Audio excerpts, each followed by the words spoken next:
I think the preseason has been pretty interesting. The support role has gone through a lot of changes, I feel. In the beginning of when the new patch was released, it was a lot of Yana and Nami and those type of champions, but I feel it transitioned more into Trundle, Alistar, Poppy, these kind of semi-bruisers. So it's definitely, I think people are still kind of learning and experimenting. So the first few weeks are going to be really interesting to me to see how it evolves, the meta and bot lane especially. Welcome back, everyone. Setting up on stage right now are two brand new rosters that are about to go head-to-head. Splyce and Elements. Let's start by taking a look at the lineup for both teams. Starting on the blue side, the LCS newcomers. Splyce with Wonderwear, Trashy, Senkux, Kabi, Nisbet, and Yamato Cannon. Coming off of a loss versus the Unicorns of Love yesterday, they'll have to regroup today, and we're going to turn to their opponent, Elements, on the red side with Steve, Julius, Aika, Mr. Riles, Sprattel, who we just heard of, and Nif. Bad start for both of these teams. Element losing out to G2 Esports and Splyce losing out to the Unicorns of Love.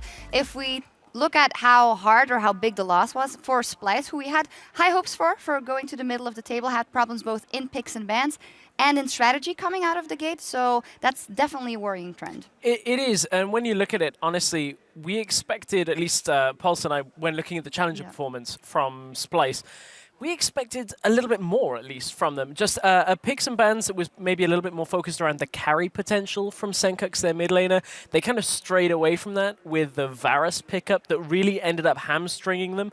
It was a weird one. I don't think their picks and bans was particularly solid yesterday, and I kind of could say the same somewhat for Elements when you look at the rise that they played and how Aika fit in. I mean, Aika was pretty disappointed with how he played. They couldn't do anything. And, you know, on the side of Elements, they were simply outplayed by G2, right? So Splyce, they let things happen to them.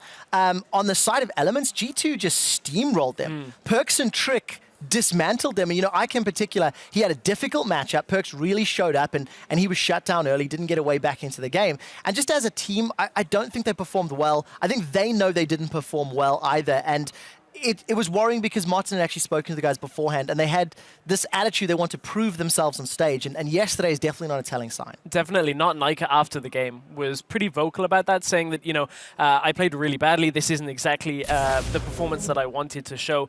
The problem with that, when you look at it, he says he's looking forward to play at his real level. The problem when you look at it, one of the early game missteps, and I'm not saying that this was the entirety of the game was lost on the teleport from Rise, but it certainly put them in a bad position. So calls like that are a team call, and those have to really be leveled up for Ica to play at the top of his game. All of their calls do. I mean, over the entire matchup, they ended up with a 1.08 KDA. They lost, I think, 10 towers. They secured only one outer turret. You know, this was a matter of a team being outplayed by their opponents, so I want to see how Elements do against Splyce, because Splyce didn't really play yesterday either. Yeah. They let themselves get beaten in a much slower manner, and that I'm quite surprised by, because I would have expected a little bit more maybe from Yamato, bringing up a group of talented players who had actually shown up pretty well in the challenger scene. Yeah, definitely, especially looking at Yamato, who's now had a year of coaching under his belt, and we've looked at as someone who probably wants to have very clean games, and that low scaling or slow scaling rather mid laner in Varus, it just didn't seem to strike me as the right game plan. Yeah, and I think yesterday going into it, we were kind of wondering what is the point here. Yeah, we'll have the wave clear, we'll obviously have the poke. They're not the only team that are looking for this. LGD played with Varus today, also in a losing effort. So certainly there is something to be said about Varus in the mid lane. It loses. Well, that's kind of fair, 2-game sample size, but there is clearly some room there for it perhaps to work. Yeah, we'll see what happens. The players are ready, so we're going to head over to Pyroficio for the game. Thank you very much, Shox. We are indeed getting ready to set up for this next one, and this is a test for the young Splyce team, as they had one earlier and they kind of didn't quite get it. It's true, though. Both teams. Again, Splyce coming from Challenger, obviously, replacing only the jungler, so Trashy is in there, and Yamato Cannon as the coach, but Elements, they're a completely new lineup, honestly. None of the teams showed anything yesterday. I would say we both were pretty disappointed, honestly, in both teams. Yeah, I think Elements, we expected maybe a little bit more from them, but we didn't have as high expectations for Splyce. We want to see them grow, we want to see them develop, but we just didn't see anything yesterday. And we're going to have to see if they change that here now as we head into picks and bans. Trundle, the first ban away for the Splyce team. And I want to see if Splyce will change anything in the pick and ban phase, because yesterday they ended up picking the Varus and had to risked the fact that Zed was open as a counter pick into it, and they didn't really have any answers to the split push, and they misplayed a lot of things in the early game as well. Opted into a lane swap, which then turned into standard lanes where they didn't do a camp at level 1 and so on. And they fell behind just in every single lane, honestly, from the start. I like the Tahm Kench ban from Splyce because it was clearly an issue for them yesterday. So now to take it away this time around. And obviously Lulu Gangplank from Elements, no surprise, and Rise. Basically, there are 3 standard bans. It does leave Lissandra open, which is a fantastic pickup. It is a fantastic pick, that flexible pick that we have seen across regions. It will get locked in first, so we'll have to wonder if Wonder where, or Senkux will be the one taking it. And then it flips over to Element's side. What are they going to answer with? They can go for Elise if they want it for Gilius in the jungle here. A champion like Mundo we haven't seen a whole lot of. Again, he's a little bit too slow scaling. Poppy is open for the support role for Sprattle if he wants to take it. We know he's a fantastic Alistar player, which is what he's hovering right now. But it is very risky to also give Poppy over now to Splyce. It's deadly champions. Elements are potentially giving away. Nisbet played it yesterday. Can easily take it again together with Lucian. And you have great picks early on. You're also still hiding that Lissandra. You're not showing where it's going to end by just picking your bottom lane at the moment. Yeah, very true. Although they may change their tune to that one with the Corki locked in, the Alistar. That could be the bot lane, of course, for Elements, but we have seen a possibility as a middle. Trashy will do a very quick Elise lock in, and, well, if you get some early game pressure out along with the Lucian, this could be a very quick start for the Splyce team. Sure, I like this as well because we just talked about how Elements could have taken the Elise. Now with Kindred being banned, instead they opt for their bottom lane. High value on Corki for Mr. Rales. Very clearly, he picked it yesterday as well. And we know Sprattle is an Alistar player, or very focused on playing Alistar often. So Splyce saying we can save the Poppy. We don't have to pick it right now. We're expecting it to be support anyway. We can take Elise, make sure Gilius doesn't get it, take the Lucian for copy. You get great AD carry pickup. And overall, very solid start to the pick and ban phase for Splyce. Elements taking some chances, like gambling. Taking 2 picks that you know are going to the bottom lane. Well, I guess technically Corki could go mid lane, but in this case, I'm expecting that to be the bottom lane for Elements. One thing we didn't talk about as much since it wasn't looked at, it was pick banned a little bit, but not a whole lot yesterday, is this Fiora pickup. Steve will be taking it this time around, and Gilius gets the Lee Sin lockup. So where do you expect the early pressure to be from Elements? Good chance we're going to see Lissandra go top, and just quick. As we say it, they lock in the Zed, and that confirms Lissandra will go top. She has a good early matchup into Fiora. Can really push her down in lane. You can set up ganks fairly effectively. Have to be careful though. Fiora will outscale the Lissandra and become a massive split pushing threat if we get to that point. But Splyce obviously running in with a lot of early game power here. Early game jungler, obviously in the Elise. Strong 2v2 lane with Braum and Lucian. Zed for the early game. Lissandra is very strong laning phase as well. So Splyce are looking very good in the early stages of the game. Elements, they want to basically, I think they should take a wave clear mid laner and just wait for Fiora to start scaling and outscaling the Lissandra, and then say, you know what, now we have a split pusher that Splyce can't deal with. They need to get some wave clear though if they want to hold off, and they're doing that. This is the answer. Locked in for Ica. We've got ourselves a victor. Now there's Zed on the side of Splyce, so all the eggs in the early mid game basket for Splyce. For Elements, if they can hold on, they might be able to climb their way to a victory. Splyce really needs this one too. If they can't beat this Elements squad though, that sends a message that they still are not experienced enough to take on these LCS teams. Yeah, for sure. I mean, for both teams, I know we're only into day 2 basically, but don't take away conclusions. Beating these teams that are not expected to be the top 4 or 5 teams are so important when it comes to avoiding relegation. And that is obviously what both teams are looking at. So this matchup is honestly more important for both teams than when you're playing like Fnatic or Origin and so on and so on.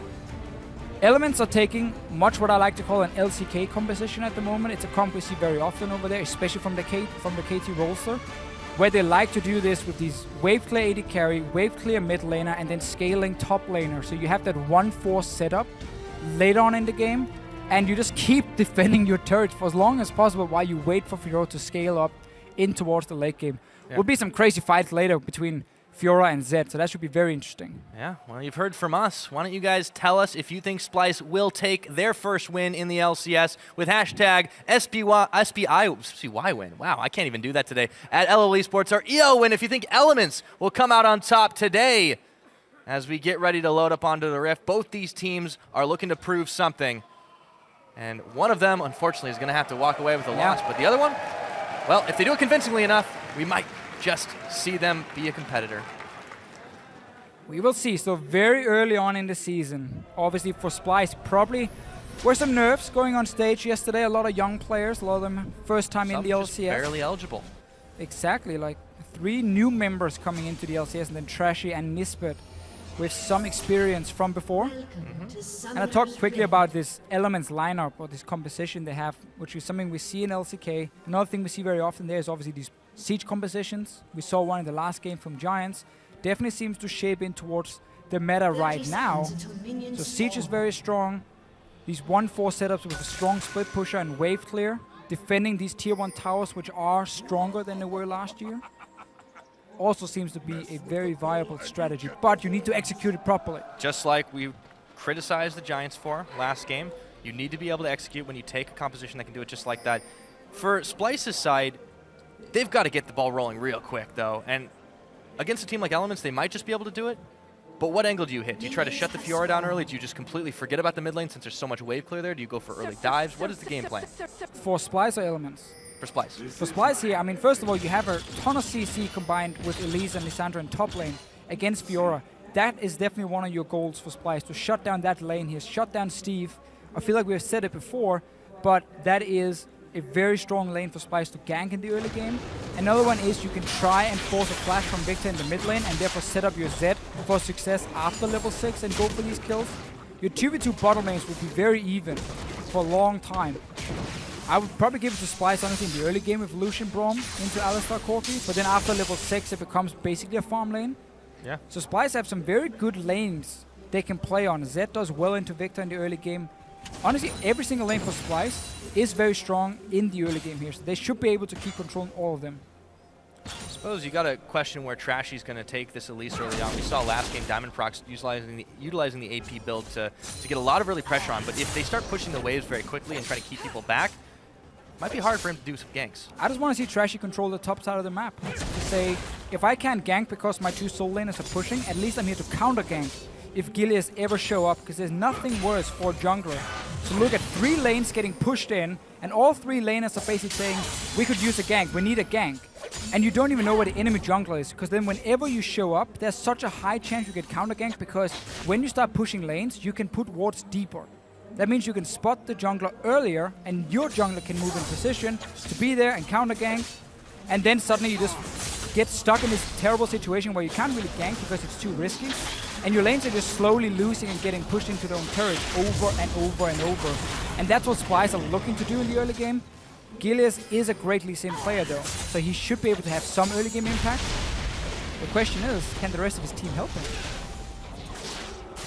We'll have to see indeed. The game is just starting to get underway. Everything's fairly standard here. Splyce is taking the incentive to try and push as fast as they can. But look at this here. Look at Trashy now. Immediately going into the enemy jungle. Instantly into the enemy jungle on top side. Control on the top side of the map where your 2 solo laners are playing and pushing. You can take the Rift Scuttler now as well, and then suddenly it's almost impossible for Elements to gank this top lane. And that means the Sandra can now play super aggressive and always look to trade from range. Always look to trade into the Fiora, and you don't have to worry about the Lee Sin. Senkux tries to get a little bit more damage onto this Victor, but Ica will be a tough nut to crack. And Steve trying to take the precautions. He is no stranger to having a lot of pressure in the top side. That is pretty much what he became known for last year on Roccat and on Elements. He's yet to define what kind of Steve we will be seeing this year. And as we talked about, Pyro, first gank towards the top lane. Claw into Snare onto Fiora.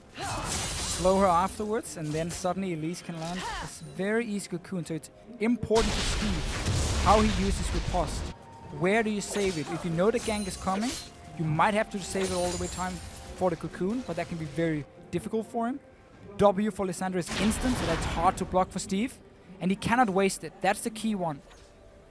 Both junglers are seen here.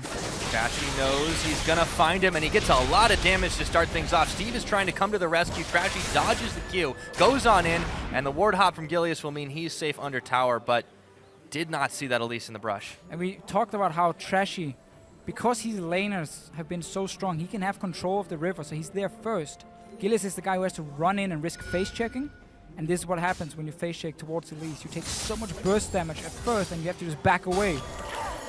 But Gilles, he has healed up a little bit. I believe he had a potion for himself and he's still sitting here. He's waiting for Trashy to go for a gank. He's just there to counter gank. Trashy is saying that it's too obvious, I'm not going to go for it. Decides to counter jungle instead. So he's able to get some free Raptors. Doesn't decide to take the last one as he moves away. And right back on into it. So Gilius, knowing nothing was doing there, he backs off for the time being. Is Trashy interested in trying to repel over this one and go for a dive on Ica? I feel like it's a bit early for that. Might try and cocoon over the wall. That's why he had to kill the small raptor. Otherwise, you normally want to leave it so the camp doesn't respawn. You obviously deny a bit more farm and experience when enemy jungler. Let's talk bot lane for a second. It really has been a fairly even affair down here, and since no jungle interventions happened, Gilius is actually making his way in the area. There is no Scuttle Crab completed, so he will be the one taking it. So this is good knowledge from Elements. They saw Trashy on top side. They knew he's been up there for such a long time. That bot lane or bottom side of the map is normally unwarded at this point, except for maybe one ward just near the bottom lane. So at least he can get down and get a Rift Scout, and he has an early defensive pink ward as well around the mid lane. So there's some control for Elements. And you always just play that game saying, okay, we haven't spotted Elise on any of the wards on the bottom side, so there's a higher chance she's on top side. And we try and use that in our calculation, saying like, where is Elise, where can we gank, where should we expect her to be? And obviously they haven't seen her in the river down here. So now they expect her to be on the top side to probably go for another Rift Scuttler near the Baron Pit. Early jungles. And the lane's trying to predict where the jungles are going to be, but for the lanes themselves, and this Element squad, this is the one with the most question marks in the entire LCS. We talked about all these players, about how in their histories, they have all of experience, but never really been a standout carry. And Elements as a team is going to have to find that identity. Who is going to step up and be that carry? They're testing things. It's a test run right now. Steve is enabled with this Fiora pick. Ica is enabled with this Victor pick. If they can step up and make a big play against Splyce here, they can make the statement that they do have carries indeed. Gilles is here again. He's been farming really effectively. Hit level 6. Trashy only level 5 at this point. So both junglers going for gank in separate lanes. Oh, quick flash. Traded there between the jungler and mid, and all of a sudden Gilius will get the kickback. Wonderware just narrowly escapes and doesn't get riposted. Split-second reaction and avoids the first blood. So Wonderware didn't flash instantly as he saw the Lee Sin come in. He got kicked back, lost all his HP. Steve can now push it in, but TP is ready for Wonderware. So it's not all bad for him, but losing the flash is obviously annoying. Didn't even let himself fully heal before he went back to lane there. Ica's flash also burned as he backed away, and he's walking back on in. So some summoner spells traded in this early game. Still no first blood as we approach the 8-minute mark. But we've seen the expected jungle pathing, honestly. Trashy trying to control the top side, gank for his soul laners. Gilius trying to snowball Steve, the scaling top laner. The Fiora they need to get going in order to win this game for Elements. He's been up there twice now. Nice second attempt. Managed to burn that summoner as well.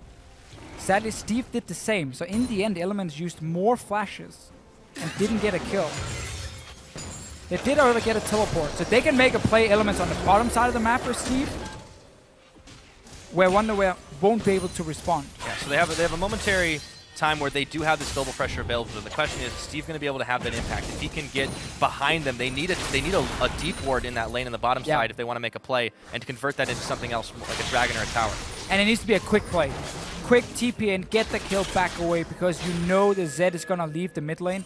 Whenever you're losing pressure in your lane, you get pushed into your tower, and you always have to move later than the other mid laner, because you need to wait for the CS. You got to kill that CS, otherwise you fall behind in farm and experience. So Zed will be able to move first.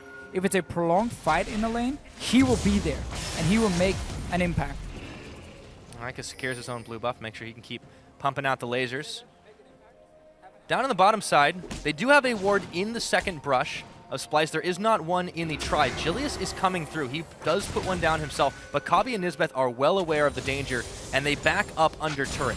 And you can make this play because you have that teleport for Steve. So you now force Splyce away. They know they're going to be in a disadvantage instantly. So this is purely from Elements first, forcing the summoner up top lane, then making the second play. It's always multiple steps. It's never just one play. So now no TP means you have level 6 Alistar and Fiora who can join in, so you can threaten a dive that forces the other team to back away. You get some damage on tower. Yeah, they get even more. They also get some deeper wards there. You can see the one that was placed by Gilius, or rather by Spraddle, when they went a little bit further back to try and keep them away. Now Steve has the option, but Trashy and Wonderware are both here. Wonder sends out the claw, doesn't go in on it, but now they... Elements have to all in on bot lane now, because you need to at least trade towers. You cannot sit here and just go for it. They're going for it, yeah. Headbutt pulled. Nisbeth is the one who's caught up. He throws the Unbreakable, but him and Kabi are already away. Gilius is here, just doing the Krug camps, and they will not get what they were looking for on that. And this is where we see some issues for Elements. Yes, they will end up trading towers, so it's not all bad, but this was such a good opportunity to make a much better teleport play. Gilius was already there at first, but then he backed away. He started running back to his own jungle. Then realizing, oh, I've just shown myself on the bottom lane. Trashy's now top lane. I need to rush back to bot lane. And instead of it being a coordinated play, catching 2 guys on the tower, they're catching 2 guys already running away. And Alistar using his full combo, that's his entire CC gone. So easy for Splyce to just, honestly, just burn 1 flash and then that's it.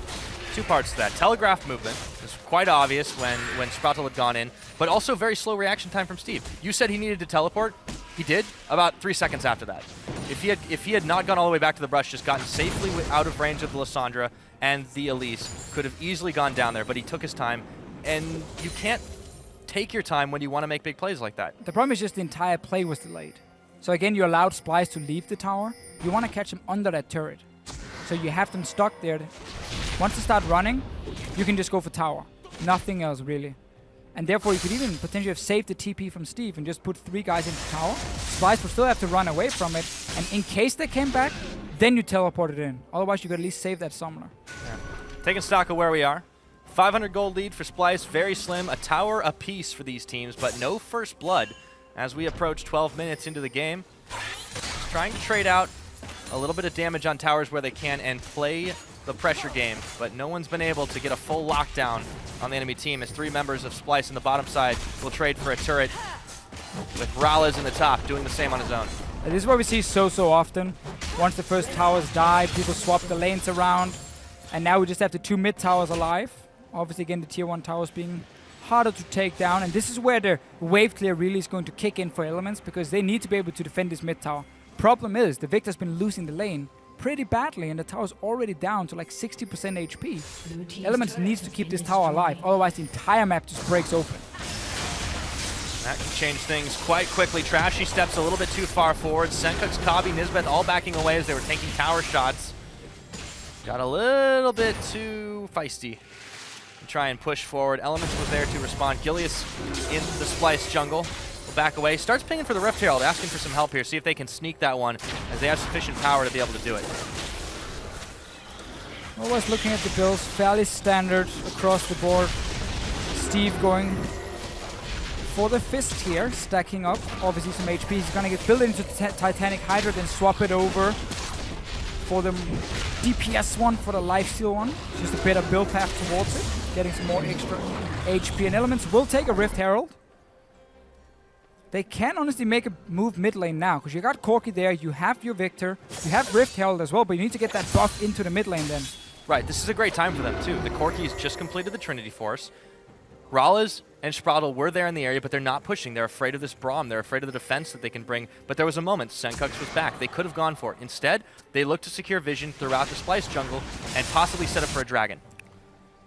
And Elements now need to make sure they never allow the Zed to just freely push down a lane when nothing is done against it.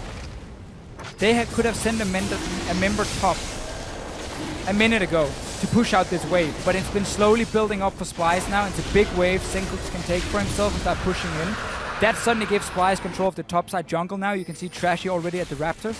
And Elements rushing for a dragon just loses them basically all map control. Yes, getting the first dragon buff is nice, but you don't want to sacrifice the map against a 1-3-1 setup. TP Lissandra and a Zed, because looking out the pressure towards this top tower. I like the response though from Elements, trying to get something on the bottom lane. Yeah, they forced Wonderware to back away, so thanks to Steve and Gilius, they have some damage on the bottom side tier 2, but it looks like it's just going to be a trade for Splyce here. That tower is already gone, but there's no defense for Elements, so it will in fact be a trade, despite the ability to siege that they did have here. Already Splyce backing away to try and defend the next, or the inhibitor turret, and the same thing for Elements. They will back off. Still no kills. We're 14 and a half, almost 15 minutes into this game. It seems like these two teams are afraid to start a fight. Well, keep in mind, Splyce wants to split push and Elements wants to scale up their Fiora, so none of the teams have necessarily looked for any fights. Splyce just got another tower on the top lane, so they're very happy with this open lane. Swap Zed down to the bottom side now. Go for another tier 2 tower. And you just keep copy in the mid lane on the Lucian to wave clear over and over and over, and you basically just stay even in mid. Because now you're just going to play side lanes if you're Splyce. You're not looking really to do anything else because of the wave clear from Elements. They do have enough wave clear, at least for Rallis to be able to keep this pushback, so no one's committing fully here. Still very even in the gold game. Lissandra extended out far, is pinged out by Steve right now. It's only going to be a one-on-one if it happens. Ike is going to be able to back away from this one as they send Senkux up to the top on the side of Splyce to keep this pressure on. But as you said, split push game will continue for some time, and Elements will just try to keep pushing it back until they get their Fiora and their Victor in a power level. And Steve sticking to the Satanic Hydra to get a bit more wave clear coming in, getting that extra AoE damage for it. And just gonna try and constantly apply pressure by pushing in the lane. Problem is this Zed. Nobody can go one-on-one against him. IK is so far back. And that's also why I want to see Splyce swap the lanes around. Because you want to have the pressure where there's a tower to kill. That's going to be the bot lane with the tier 2. That's where you want to have your Zed. Because Wonderware is going to be the guy teleporting away from his lane anyway. Mid tower is now open because the Elements had to send someone up to defend that. Going in! Gilius gets a kickoff onto Kabi. They combo him up and they take him down, but a teleport is already coming in. 16.5-minute first blood. Trashy picks up Gilius. Senkux goes in on Rallis, but backs away. Back to the mid lane. Steve is still causing havoc, but he is surrounded by Splyce members. Spraddle, a big headbutt pulverize, and Steve picks up Wonderware. It's a 2-for-1 in the first fight of the game. So in the end, Gilius managed to find and engage. Second time he jumps in, kicks someone back where the flash from Splyce comes after everything has happened. When you see the Lee Sin jump in, you should be quick enough to say, oh, he's about to kick me back. Rather flash her instantly because you had the side lane control. The only thing that could go wrong was Elements starting a fight in mid lane, just like we just saw. You can see the inexperience there. They thought they had a free push on. Elements reacted. Able to pick a kill. Excellent moves by Gilius to be able to secure it. And then it kind of turned into a bit of a bloodbath there. But let's take a look at how it all started once again. Here comes Gilius. So you have the tower open here. Koppe has, in my opinion, enough time to realize that he's going to be the target and just flash before. But he goes down, and now the fight is so difficult for Splyce to win because they just lost the AD carry. Spraddle is very tanky with his ulti, and obviously Steve is coming in nicely from the side. Picks up another kill, so this is the response for Elements. They were looking like they were about to lose mid tower because they had to put Victor top to defend that big wave coming in. Instead, they get 2 kills. So with that, they bring themselves up to a 1,500 gold lead, the most significant we've seen this game. It's 4 towers to 3. That little dragon stat's also helping out. Rallis has the package, but he's going to find Senkux, has to immediately use it to get out of town. Yamato watching very closely this game. It has been a rough start for the Splyce coach. Swedish turtleneck. Senkux kicked on in, dodges out, fancy footwork, but can he get away? As a turret falls, Kabi does manage to secure the mid. So Splyce does get something for all that, and Spraddle gets away as Senkux was prowling around. You can recall and go down to this bottom lane now with Wonderware and clear the wave from Steve. So this mid tower, they've been hammering away on it. For a few minutes, they break it open now. Tier 2 tower in bottom lane should be next objective for Splyce while they keep control in mid. So if Elements ever send too many guys to defend side lanes, mid tower is open for Copy to take. And Elements will just push further and further back. So even though they are heading gold, it never really feels like they are in control. It's always Splyce setting up the 1-3-1. They have the kill pressure in the side lane. Second Rift Herald. Last one was used to take bot lane tower, given over to Gilius who went bot lane. Making sure to get some damage by kicking that poor eye in the back. Well, there's one thing I've learned from a lifetime of playing games is that a giant eye is usually a good weak spot. Yes, in real life as well. Yeah. And Elements recognizing that valuable lesson, they take the last second Rift Herald, the last minute Rift Herald, before Baron takes up residence in the pit. Another dragon will be available too, but since Elements are controlling more of the top side of the map, that shouldn't be something they're looking at the time being. No, and now we see the swap from Splyce with the 2 soul laners. Put pressure on tier 2 bot lane. Steve is also swapping up top, so they have teleports on each side of the map for both teams. Wonderware is going to wait about a minute's time and then Splyce can look to be very aggressive. For now, they just have to at least respect the fact that Steve can join a fight. And we saw Gilius engage perfectly before. One more of those, that's more kills for Elements, that's a tower, that's a dragon. And that's how Splyce can still lose the game. That's what we gotta look for. And that's another engage now. Trashy's knocked on in. He's gonna rappel up forward, but his health bar is already gone as Rallis picks him up. Steve comes around the other side. Grand challenge is issued onto Kabi, and he doesn't stand a chance. Steve picks him up. Go, Steve! They get themselves a 2-0. I feel like we just talked about it, how Wonderwear didn't have teleport yet, so Splyce had to respect that and not go too far forward, because that gives Elements the chance to engage. And what happens? Spraffle comes in, played beautifully on this Alistar so far, sets up another fight, 2 kills for Elements at Dragon. They are still ahead in gold despite having almost no control of the map, because Splyce is overextending. All it takes is one mistake. You could see Steve had the notion to just hop right over the pit, immediately dive onto Kabi, who had no chance to get involved in this game. He has had a rough game on this Lucian. They need to utilize Suncook's Zed better. He's split pushing around, but he's not been able to grab much out after the second tier turret because the defense from Elements has been too good. Steve is turning into a powerhouse now. He's got the 2-0, has the red buff, can just keep on running through, and I don't think Wonderwear wants to take him on. Might see an engage in mid though. TP as well if they can find a ward behind him. There are 2 wards on camps behind Elements. Wonderwear was moving back in the lane to potentially do it. Realizing they couldn't find an opening though. And now, annoying as well, you don't have a teleport on your Zed, obviously, that would be weird. So if you put in bot lane now, you always risk the fact that Elements will get the Baron control. I still think you can play around that fairly effectively if you are Splyce. 4 members this early in the game to stop 5 guys from taking Baron is very, very easy. And then you have pressure on this tier 2 bot lane tower. It's been left alone for such a long time. And for the last 10 minutes, we haven't seen really anything happen up in his top lane other than just minions getting pushed down over and over and over. Yeah, Senkux has just never hit that ultra powerful Zed level. Obviously, you can say something gets fed, they can do whatever they want. But he hasn't been able to pick a kill this game. No one is really incredibly afraid of him outside of Ralles, I would say. So they can usually send and answer one champion with one champion pressure-wise. It feels to me like Splyce are trying to push in top lane because he can go all the way to the inhibitor and then force someone to go wave clear and then force a fight in mid lane. Instead of just pushing towards the tier 2 bot tower, which I think is a lot easier for him to do and a lot better to pick that objective. Obviously, again, you gotta respect the Baron, so now they're forcing Steve back to take it. He has to teleport though, so this does nothing for Splyce, other than them trying to get a flank, but Steve can join at any time. He has the teleport available. Wonderwear does too, but he's already with the Good team. engage though. Steve. Can I get Rallis or Ica down instantly? Steve's going to go in for the teleport. Spraddle goes in, gets a big pulverizes. Wonderwear is all in the back. Trashy is kicked again, repels up, tries to join the team again as Wonderwear gets taken out by Rallis in the back of it all. And Steve chasing forward, another grand challenge, but he turns his attention to the Zed. Senkox kicked, knocked, staying alive. Finally a shutdown and gold in the pocket of the Zed. It's a 1-for-1 trade. But again, Pyra here, it's Splyce constantly trying to walk into the mid lane and force a team fight with the Zed. That is exactly what Elements want you to do. They don't have really great answers for stopping 2 lanes pushing. They can only stop 1 with Steve, and that's it. But because Splyce constantly just group in mid lane and say, oh, let's just team fight against you, Elements are getting everything they want at this point, and they're 3,000 gold ahead, 5 kills. They're utilizing this Fiora very well. Steve is playing great. Starting to answer some of those questions we had. Let's take a look at this flank again, because Senkox gets kicked by the Lee, and then all of a sudden... Yeah, obviously just send back Steve to defend the wave. He can teleport in, and now your team fighting composition gets a team fight.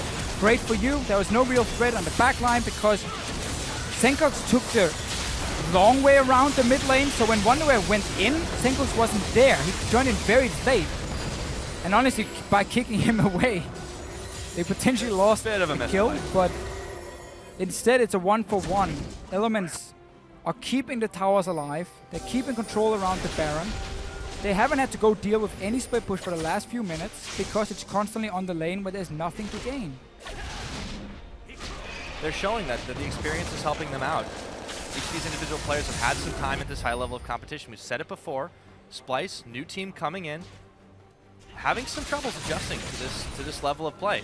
And, you know, heard a little bit earlier, their owner, Marty Strenswell, was talking about how this team is aiming for playoffs. You've got to be able to shore up those weaknesses in a timely fashion before you can get to that point. It's very early in the split, but if they start off on 0-2, that's not the right foot. No, it's so much about the morale of the team, obviously. Especially for these challenger teams coming in. We heard Trick talk about it earlier in one of the features.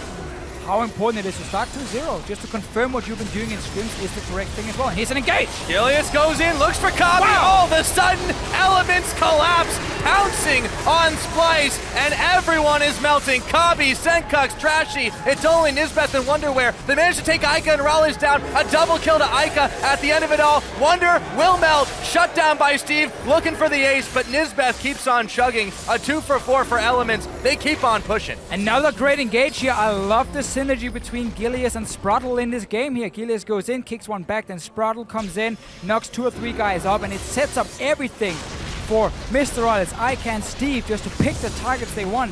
AoE damage is great, ulti from Fiora to proc it very, very quickly, and constantly we're getting team fights. That's the way Element wants to win the game, and Splyce are not realizing this. And they've now made so many mistakes. We're 26 minutes in, and this game is just running away from them. And they honestly had great control early on. But just allowing Elements to play their composition. Didn't use the early pressure, and it all starts with Gilius going right on in. Here he goes, jumps to the ward, flashes, kicks Kabi, and then the rest is history. I mean, it's just great. All the way back with the kick, and then AC engage, and you have enough defensive tools to stay alive, except for poor Mr. Rollins, who had to go down. But he's not really the carry in this situation. You've got to worry about Steve, you've got to worry about Ica, and those two are dealing so much ridiculous damage right now that Splyce can't handle it. When your team comes as Lissandra and Zed, you're diving the backline. It means your AD carry is often left fairly on his own against a very, very strong Fiora at this point. And there's nothing Copy can do then, but he's also getting targeted by Gilius every single time. But that's the big issue for him. He hasn't been able to get much done in 0-3 and 3, 27 minutes into the game. Your Lucian, that's great, but you're pretty much useless at this point. Yeah. On the side of Elements, though, Ica is playing a great Victor. And there's one thing I've learned about playing Victor. At a certain point in the game, if you survive long enough, where you just hit all the buttons, and if you press them in the right order and in the right place on the map, the right order doesn't even matter, Pyro. Just press all the buttons and hit something, and you do kill something. Yeah, you don't really need the Konami code. That's a good point. Another problem for Splyce as well is they're built for the 1-3-1. Static shift on Copy to get the extra wave clear to keep the control in mid lane, so he has less damage overall in the team fight. Blade of the Ruined King for Senkux, obviously, so he's stronger in the one-on-one, but it doesn't help him in this big team fight. So the team is built to 1-3-1, but they kept pushing in the wrong lane and then forced team fights. Or at least allow Elements to engage onto them and get team fights. Elements have been taking it every single time. But also, go back to Raleigh too, because despite the fact that he gets targeted out every time, he's still only gone down once. He's still putting out a lot of damage, and he's a key part of this wave clear. So every component of this team is doing exactly what it needs to. Gilius, well, he didn't have the biggest early pressure. He's still able to start these fights with some really, really nice impact, even if he's cheating a bit with the flash. Him and Sprottle together been starting the fights really well. Whenever there was the chance, they went for it. Either being Splyce running to them or Splyce being out of position, those two guys would go for it. Steve is teleporting in here. Looking for a fight. If he can get the right flank, Steve chunks into Senkux, issues the challenge. Raleigh, poor Raleigh, he's staying alive. This time, Sprottle taking all the damages. Wonderwear frozen tombs himself, but he won't be alive for long unless he can flash out of harm's way, that is. 1 for none so far. Only Senkux goes down, but Elements might be looking at Baron round 2. Good flank, though, coming in from Steve and Raleigh. He picked up the big counter to a Zed and Lissandra with the QSS. Splyce might want to try and force something mid to stop Elements from doing Baron.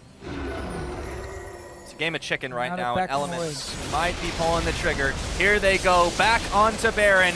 8,000 health to go. Will Splyce get there in time? Will they be able to stop them? They're down on one man. Ica stunned up for a second. The gravity field's out. Steve looks for Kabi, jumps in, but he's chunked low. He's shut down by Wonderwear. They have a chance here to Fischio if they can do it, but their base is already in shambles. Can they stop this in time? Senkux is back up now. He got it. He's going to clear the wave here.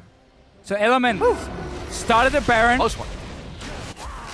Instantly Splyce wrecked. They might be able to push mid lane as well. That was a good fight from Splyce.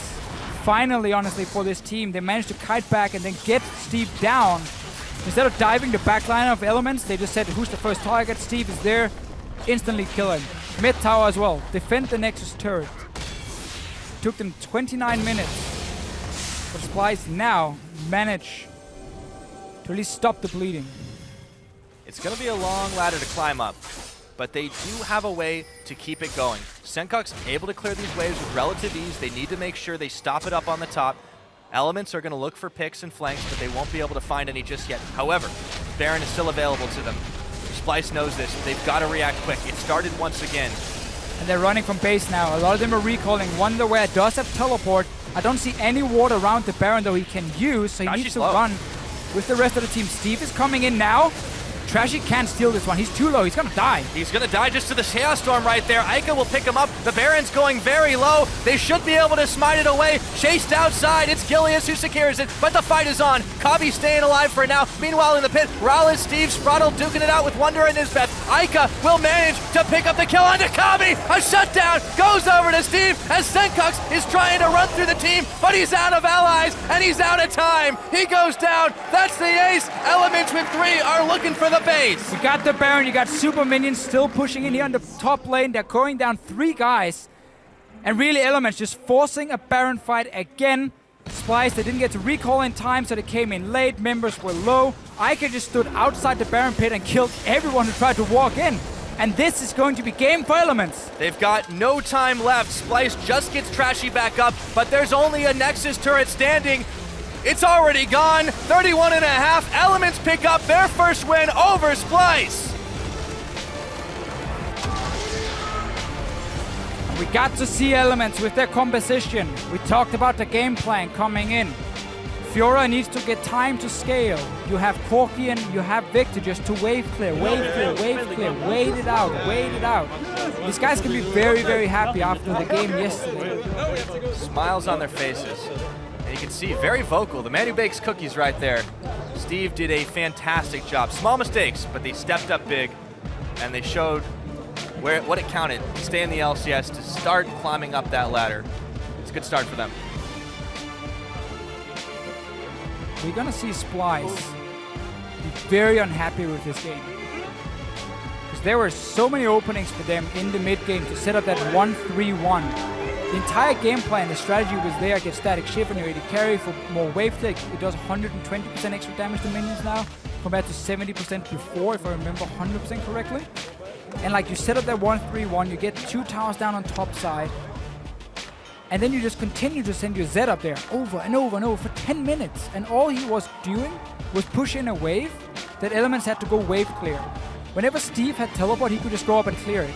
And then if a fight would break out, Steve would just join in. The only time it worked was when Ica had to go up and take it and clear it, and then they could push in the mid tower. And I get that so far, but then once that mid tower is gone, why do you return to the top lane?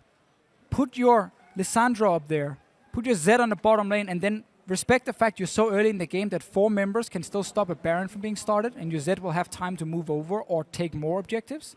And then stop pressuring the objectives you can get, instead of start looking for team fights, which is what Elements wanted to do with their composition. You just walk straight into it, you allowed them to either engage onto you, or you forced the fight onto them, and Elements said, thank you very much. I keep harping on it, but it's the inexperience. They tried this game plan, they stuck with it, and then they got impatient, and then they started playing Elements game, and that's what ended up losing it for them in the end.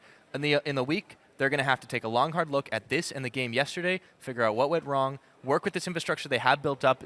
They have been very vocal on the side of Splyce that they have invested in this infrastructure. They picked up Yamato Cannon, who has proven himself as a coach. They need to now bring that all together and say, no, we need to stop this. We need to start putting wins on the board, even if it's very early in the split. That would probably be the wrong approach, though, from an organization, to put pressure on the players, because, again, they're young guys. Directly, yes. Yeah, again, they're young guys coming in from Challenger. 0-2 is not a great start by any means, funny enough. Hey, surprise, surprise. It doesn't mean that the season is over by any means, because now you have 2 games you can look at. If you're Splyce, you can VOD review these games over and over and over, and you can learn from this. And then next week, you got to show these improvements, and you got to do that for every single week. Correctamundo. For now, though, we're going to send it to Pulse on stage for an inside look at Elements win. Thanks, guys. I'm joined by Steve over on stage after his first win in the LCS in this new split. Now, first off, Steve, want to touch on that top lane matchup, because a lot of people consider the Lissandra and Fiora matchup pretty good for Lissandra. So how did the top lane go for you? Well, Fiora can't push Lissandra in, but Lissandra can push Fiora in. But like it's a pretty skill matchup, I think. I had the help of Gilius to for a gank, so it went pretty good, I guess. It's like it all depends on Fiora's W, like for either the W of Lissandra or her ulti. Yeah, for the zoning. And we also had that early game as well when you got that gank off and got the pressure down. And also looking at that game, you guys looked a lot more proactive than you were on day one. What changed between day one and day two in terms of shot calling and just how the team was feeling? Well, the team was feeling way more confident because, well, we had no idea how G2 would play, and they played pretty well. Like, our mid laner got a way better game, way better start this game, you know. Like, last game he TB'd top lane, and he lost a lot from that. Yeah, once the lanes were even, we just, I don't know, managed to close out the game. Just closed it out. And also the support of the fans as well is pretty nice to have on your side. Now, one last question here. So, looking at the rest of the split, a lot of people are seeing your squad as kind of a ragtag group of players coming into this. But what do you see as like your outlook for the rest of the split? How much are you going to achieve? Well, right now I would say like there are 4 top teams that are pretty good. Then, like for us, we're going to try to go for playoffs, but it's going to be pretty hard. We have a lot of work to do, you know. But we're not like super bad. We're not like the worst team in the LCS right now. Well, looking at playoffs. Thank you very much, Steve. Congratulations once again on the win. We're going to head to a short break, but after we get back, it will be Vitality taking on Fnatic. But before we go, we're going to hear from Kasing and why he stayed in Europe. I didn't feel like it was time for me to go to NA yet. Like, I didn't feel like I would benefit too much because I felt like I could still improve. And for me, I still want to be like a top 2 support at least minimum. So by staying EU, I think I can achieve that goal. Of course, at the beginning, it's going to be rough. Like, I'm not going to be optimistic and say, yeah, we're going to win Worlds or something. It's just a bit, that's not realistic at all. But my expectations for this team would at least be like top 6 because it's still Spring Split. Like, we still have time to develop until summer.